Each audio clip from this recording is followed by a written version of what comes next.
Salam, hər vaxtınız xeyir olsun. Ədəbiyyat test toplumumuz nəşr olunub, onun haqqında məlumat vermək istəyirəm.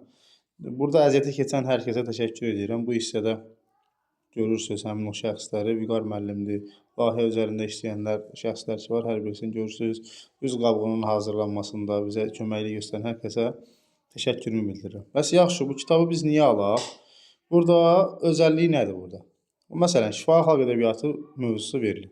Mövzu ilə bağlı başlıqlar var. Ağıllı uşaq, cahargah, dərzi şagird, Əhməd falan. Burada baxın 10-cu sinifin mövzusu. Şifahi xalq ədəbiyyatı 10-cu sinif bir verilib.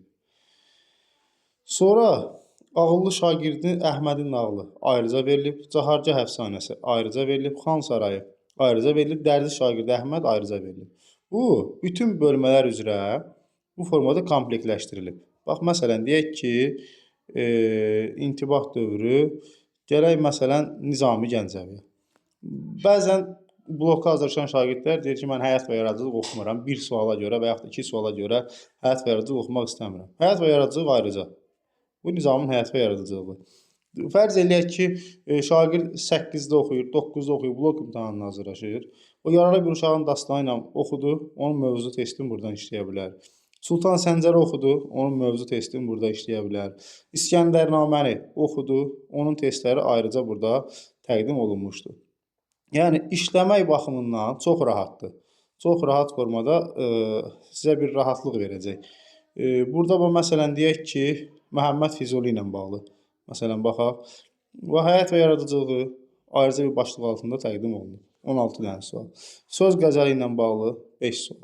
Məni candan uzandırdı qəzəli ilə bağlı ayrı bir sual mövzu kimi Füzulinin Leyli və Məcnunu ilə bağlı ayrıca bir sual kimi təqdim olunmuşdur. Suallara gəldikdə bax, klaster üsludur, öz əksini tapır. Obrazlarla bağlı, Leyli və Məcnun obrazların müqayisəsi ilə bağlı öz əksini tapır.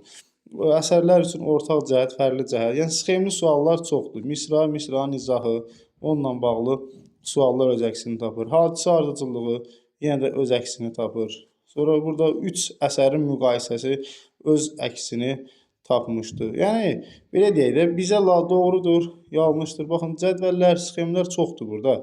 Əsərlərlə bağlı sxemlərə geniş yer verilir. Səbəb nəticə əlaqəli testlər olsun, doğru, yanlış yenə burada var, səbəb nəticə var. Yəni, bu əsərin, mövzunun keçdik, öyrənilməsində bizə bu test toplusu çox böyük köməklik eləyər. Bu 11-lərin işinə bu dəqiqə yaraya biləcək tam kitabdır.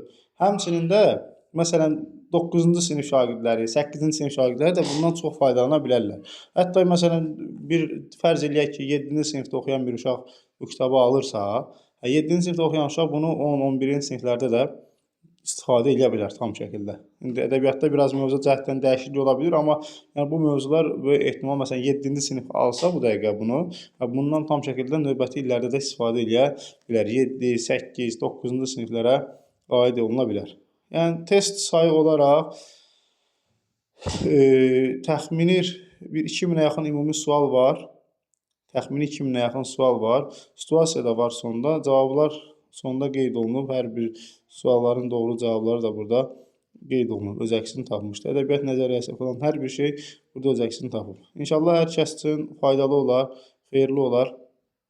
Mövzulararası əlaqə də var. Ümumi mövzuları əhatə edən bütün mövzuların bir-birinə əlaqələndirilməsi, mövzulararası əlaqə sualları var, situasiya var idi, ədəbiyyat nəzəriyyəsi ilə bağlı suallar var.